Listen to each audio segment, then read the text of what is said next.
Story time about my roommate's crazy girlfriend. I'm a lesbian living with my good friend who's a guy. I own the apartment and rent out the room to him. A month ago, he met a girl online and they started dating. She's constantly at our place and I'll be honest, I don't like her. She's always been incredibly rude and standoffish towards me. I eventually learned that it's because she thought I had a thing for my roomie even after he told her I was gay, to which she replied that I don't look gay. A few weeks ago at a kickback at our place, I pulled her aside telling her that I really am gay and I hope that we could be friends. She seemed to take this very well and was overly friendly with me for the rest of the night. The next day, my roommate wanted to talk to me saying that his girlfriend feels uncomfortable around me after I drunkenly hit on her. What? I wasn't drunk at all and I'm not attracted to her whatsoever. I explained to my roommate what really happened and he was skeptical but took my word for it, chalking it up to a miscommunication. A week later, we had another kickback and his girlfriend was there, of course. I was cordial but stayed away so another miscommunication wouldn't happen. Towards the end of the night, another friend said to me, "Dude, what's going on? She's telling everyone that you've been hitting on her all night." I was pissed off and went up to her in front of everyone saying, "What the hell's going on? Why are you speaking lies about me hitting on you to all my friends?"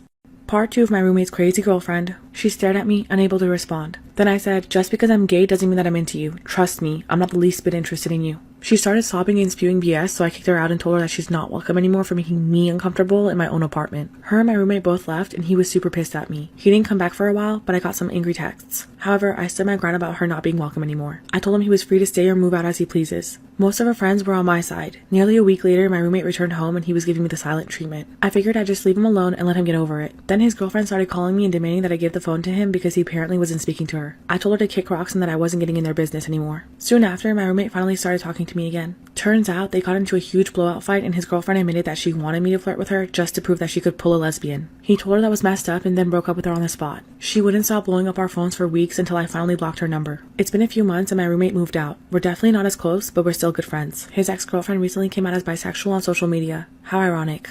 Story time about the best thing I saw as a hotel concierge. I'd been working as a front desk agent for about a week. I'm working on a slow afternoon and it's about 7 p.m. when this lady named Libby comes in. She tells me she wants to reserve a room, but only for a couple hours. I let her know that she has to reserve it for a full night due to a hotel policy. She agrees and hands me her credit card. This is where things get weird. As soon as I ask her for her ID to make the reservation, Libby says that she doesn't want her name on the reservation and to use the name of the man joining her later instead. I told her if she's using the room then I need to put her on the accompanying list, but that only employees would see this.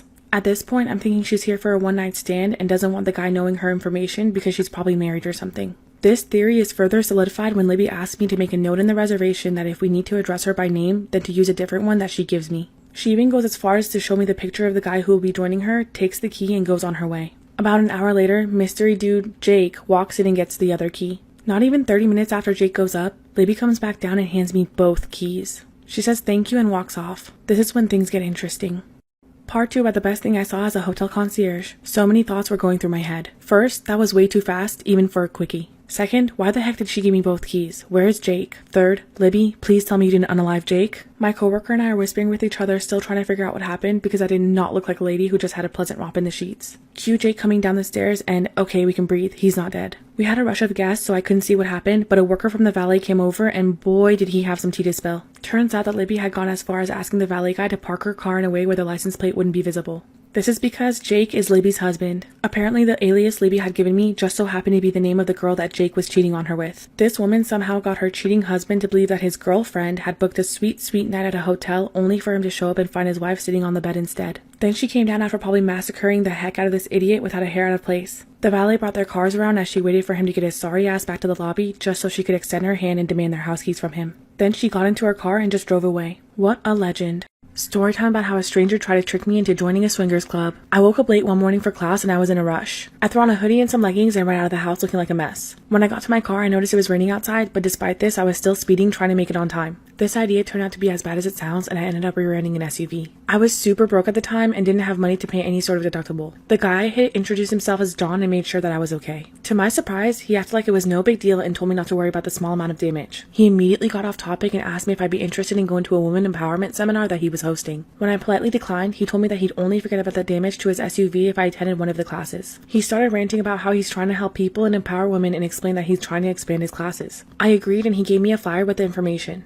I showed up late to a meeting and discovered pretty quickly that it wasn't as innocent as John advertised. Everyone there seemed a bit off, and John was going over various techniques of how to intimately empower women. I also noticed the people I was sitting next to were giving me intimate looks. It only got weirder from here.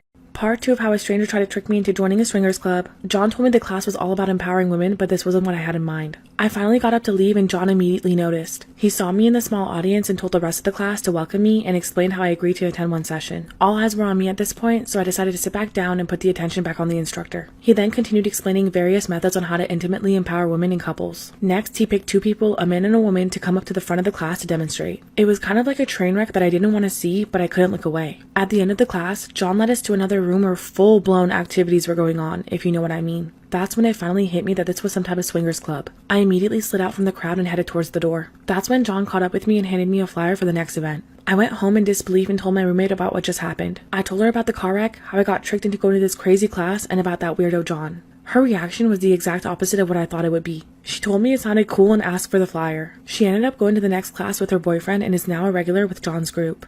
I have feelings for my coworker, but I'm engaged. I work in the medical field in a busy hospital. It feels like we've been short-staffed forever and it never seems to improve. This leads to us having to work double shifts almost daily. The money's great, but I'm rarely ever home. Sometimes we even sleep at the hospital and don't go home for days at a time. The people I work with are amazing and almost like family. At the moment, I see them more than my actual family. We all look out for each other and we're super close. But some of us might be a little too close. There's this guy I work with named Jason that I've developed feelings for. When you're with someone almost 16 hours a day, I guess it's bound to happen. The problem is that I'm already engaged to my fiancé at home. It started out innocent at first. Casual, light flirting here and there, so subtle at times I didn't even think anything of it. One of those situations where you start out as friends, but things keep progressing. I knew my relationship was in jeopardy when Jason and I started texting when we weren't working. I knew it was wrong, but I didn't stop the conversations. If I'm being honest, at times I would be the one to text first and take the conversation away from the friend zone. I haven't talked to my fiancé about it and I'm scared to death too. I still love him and feel terrible that I have feelings for someone else, and I haven't even gotten to the worst part of it all.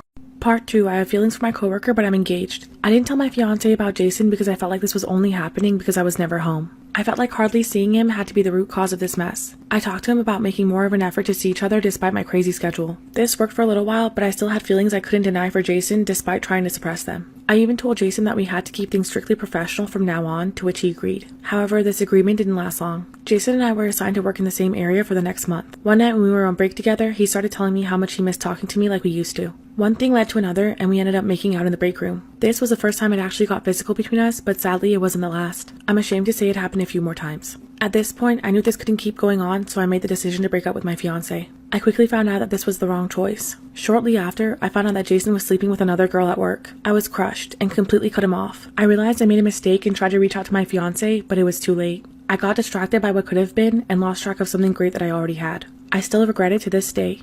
Story time of how I made my high school bully's dad my sugar daddy. Freshman year wasn't the best time for me. I wasn't the most popular or best looking girl at school. I was really shy, and instead of trying to make friends and talk to people, I kept to myself. Most people let me do my own thing, but then there was a girl named Claire. I don't know what I ever did to this girl, but she made my life miserable every chance she got. Making fun of my looks and putting me down in front of others was almost a daily ritual for Claire. My mom didn't have a lot of money, so I couldn't afford the cool clothing brands and styles that we're in. Claire would call me out for being poor and say I got all my clothes from Goodwill, all while laughing. One day at lunch, she smacked the tray out of my hands as I was passing by and food got all over me. This resulted in the whole cafeteria staring and laughing at me. Fast forward to the end of senior year and I had a major glow up. I was more confident, people started noticing me, and I had a lot of friends. I figured it was time to start dating, but I didn't really like anyone at school, so I downloaded a dating app. I matched with a handsome older guy who was looking for a sugar baby. I looked him up on Instagram to see more pictures and saw Claire in one of his photos. Upon further inspection, I discovered that this man was her recently divorced dad. I immediately messaged him.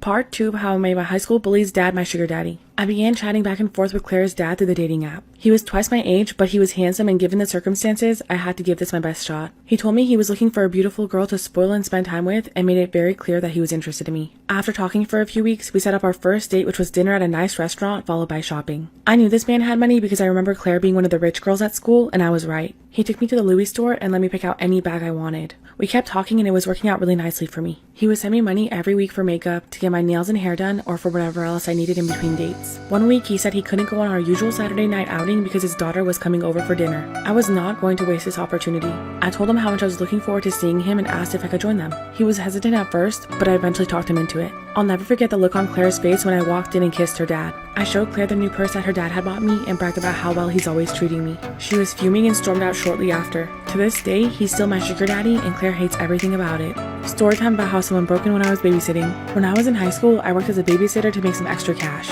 I posted flyers in the city I lived in with my rates and my number. For the most part, everything was always fairly normal, but that was about to change. One day I got a call from a woman who asked if I could babysit her 2 kids on a Saturday, but she asked if I could stay overnight as she wouldn't be back in town until the next morning. I had never done an overnight job, but she offered to pay me triple of my regular rates and said I wouldn't have to cook as she would leave money so I could order pizza.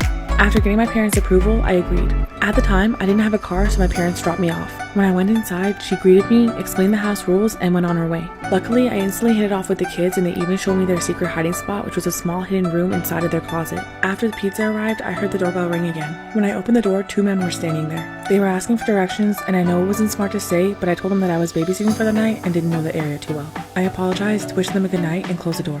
About an hour after putting the kids to bed, I was in the living room watching TV when I was startled by the sound of screams coming from the kids' bedroom.